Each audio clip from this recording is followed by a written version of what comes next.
मी माझ्या घरामधला तो नमुना आहे, जो की जर ऑफिस 9ला असेल तर मी 8:30ला उठणार, मस्तपैकी निवांत आवरून ऑफिसला जाणार. संध्याकाळीसुद्धा ऑफिसवरून घरी आल्यानंतर मी 1 तासभर मोबाईल स्क्रोल करत बसायचे, त्याच्यानंतर फ्रेश व्हायचे, जेवण करून परत मोबाईल घ्यायचे आणि झोपून जायचे.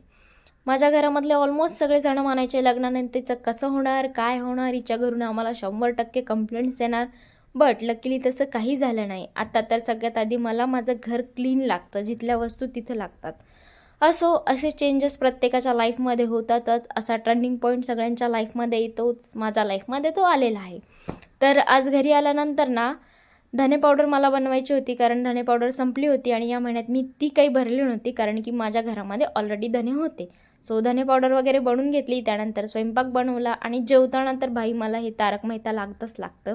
तर असा होता आजचा माझा दिवस. Thank you for watching. बाय.